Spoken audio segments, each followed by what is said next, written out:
Alright everyone, it's time for a little bit of a lesson in linguistic propaganda. Have you heard of the Keep Americans Safe Act? Yeah, what might be in such an act? Maybe it's, we don't want drunk drivers. Maybe it's, a storm preparedness or something. Making sure that the food is healthy. Trying to prevent, 500,000 people each year from dying of tobacco-related shit. No, it has nothing to do with that. It has to do with high-capacity magazines. Which don't exist, by the way. That's totally relative. How do you define high capacity? If this bill were passed, which the fundamental central principle of the bill is that it would ban the sale, manufacture, and transfer of magazines for rifles and handguns and stuff that hold more than 15 bullets, which is like, most of them do hold less than that, so they already conform. But it's like Vermont already has a law like this on the books, and it got challenged the next day. It's still going through the courts. It'll end up before SCOTUS, and I expect that such bans will be found unconstitutional, because they're clearly unconstitutional. Let's say that we were to actually pass it. The new high capacity would be 15 rounds. And then your 10-round magazine would be considered like normal, and people would whine. When it doesn't drop the crime rate, people would whine about 15-round magazines. Say, why do you need 15 bullets? 10 is enough to go hunting. What are you, a barbarian? The founders never envisioned 15 rounds in a magazine. And you know that they would make the fucking argument because it's what they're doing now. They're already doing it. Because they're a bunch of fucking morons that don't understand. They're like, well, Paddock, or it wasn't Paddock, it was like, this shooter used 30-round magazines. If only he had had 10-round magazines instead, he couldn't have killed as many people. Have you ever utilized a firearm that utilizes a magazine? You do realize how easy it would be to switch them out and how very little amount of time it actually delays you. If you have a bunch of 15-round magazines, you're going to be pretty much as capable of killing whatever you're trying to kill as if you have 100-round drums. That's just the way that it works. The weight difference is negligible. It's not going to be that much. If you're already psychopathic and suicidal and you're wearing 50 pounds of body armor anyway because you're just totally lost it and you're trying to kill as many people as possible, do you really even give a fucking shit about such a law? How are you going to enforce such a thing? By the way, look at the law itself. For pragmatically what it is it's a throwaway, it makes no sense. It doesn't grandfather in existing high-capacity magazines. You know what it'll cause? The fact that something like this is even being debated in the House will cause sales of said items to skyrocket. Manufacturers love this sort of thing, by the way. They'll make billions in extra sales this year because of it. And it'll fail. Trump's never going to sign off on such a law. You think he's crazy enough to lose the support of the NRA at such a critical juncture? And my support as well? I won't stand for such a thing, and I would ignore such a law anyway because it's unconstitutional. They've already passed similar styles of legislation in various states. They've been ignored. Like, I think isn't it Maryland where nobody they banned magazines that held more than 15 rounds or something, and then no one turned them in like they were supposed to. They're like, we're going to buy them back. And I lost all of my 30-round fucking magazines in a boating accident. My gun and my magazines decided to go swimming. That's an old joke. The idea is this.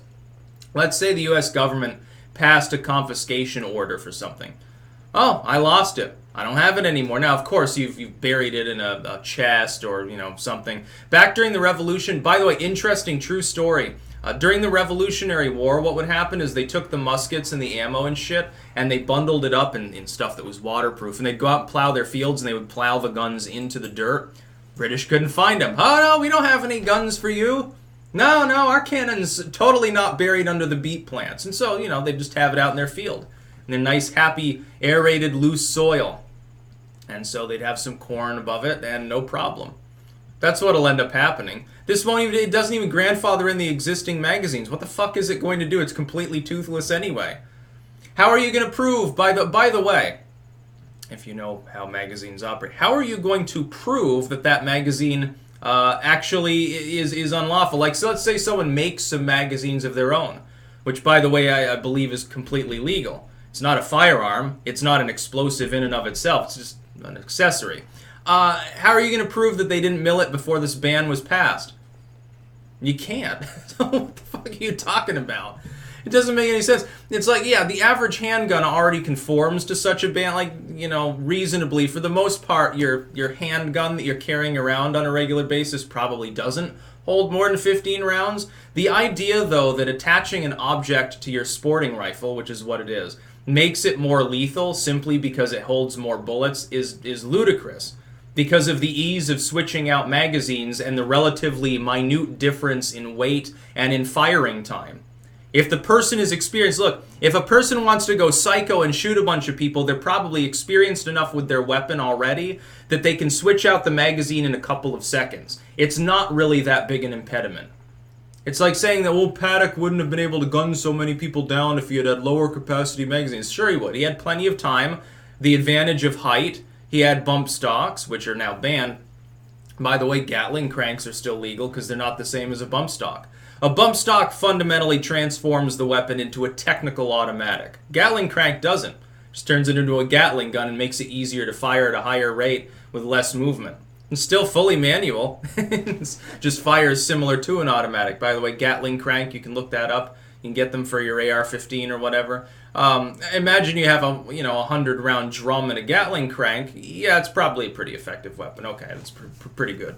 By the way, it's like I saw someone posted something earlier. I saw this bullshit. And they've posted some like little thing. It's like, well, which did the founders intend? And it's like, you can shoot 15 rounds in however span of time with this musket. This can fire 800 rounds a second, sort of bullshit. One of those hyperbolic things. It assumes that every time you pull the trigger, it's an automatic kill, and it assumes that the average shooter has a very, very high rate of fire if they're enabled, and with accuracy, by the way, because everyone's just such a great shot. And I'm thinking to myself, the founders would have loved an AR-15. Every single one of them would have wanted one. They would have wanted more than one. They would have wanted every fucking gun they could get their hands on. They loved it. What did people do back then for entertainment? They fired guns, and they did dueling, and they wandered around and shot animals, and they drank a lot, and they smoked weed. They were party boys. Do you know anything about the founding fathers, or really anybody back then at all? Do you know anything about that fucking period in history? They didn't have TV. They didn't shoot things in video games. They took their gun out and they shot animals. They said, hey, number one, it's fun. You get some exercise. It's great. Sports with a gun are wonderful. I'm going to fucking kill a bear. I'm going to kill a moose. Then they fucking field dress it. They eat it. They skin it. It's great. They come home with 100 pounds of usable meat. Their wife gives them an oral sex. That's what the founders were like. Or they got it from their groupies, which they had frequently. They were a bunch of drunken womanizers who had a lot of love for explosives. Some of them owned their own field cannons and everything else. They probably fired those off at targets too. The people did that all the time back then. It was considered hilarious. And it is hilarious, by the way. Things that make a lot of noise and are potentially lethal, they could be fun. I think these liberals, they don't understand because they're in a city. And when they hear gunfire, they assume that there's like a gang drive-by. When I hear gunfire, I figure someone's doing target practice, or maybe they're repelling an animal in their garden. It's like when people hear gunfire coming from this property, it's either I'm doing some target practice, I'm plinking, I'm having fun, or there's something in the garden, I'm trying to drive it off. By the way, I try not to hit the poor animal, because I don't want to have to deal with a dead skunk in the garden. It's not my bag. I'd rather just shoot near it and hopefully it scampers off and doesn't come back. Sometimes it works, sometimes it doesn't. Groundhog better fucking beware though. I'm not dealing with that shit. Squirrels can come and go as they please. They don't cause any problems. And rabbits. Oddly, by the way, no shit, despite the fact that I grew a shit ton of carrots this year and the rabbits crawled in and out of the garden, and they never touched the carrot plants. I don't know what the fuck I did. They didn't touch anything. The only thing that's been nibbled on a little bit are the beans, and none of them got killed. They just topped off some of the leaves. I don't know how I accomplished it because I've been leaving the gate open for a month. Doesn't make any sense. But yeah. By the way, the face of gun violence that they want to portray is the psychopath with body armor and the 100-round magazine and the 10,000 rounds on his back, and he's got 5 weapons, and he's on steroids, and he's white and crazy and racist. That's like the face of gun crime they want to portray, but the real face of gun crime is twofold. The suicidal college kid and some crack dealers. Outside of some blighted areas of this country, the only substantial gun crime that exists that isn't negligent and accidental is suicide. There is no gun crime problem in the United States. If you want to keep Americans safe, keep them as well armed as they are now and preferably more. Yeah, I think you should still be able to mail order an actual functional Tommy gun. I think it would be absolutely wonderful. That's about all. Peace out.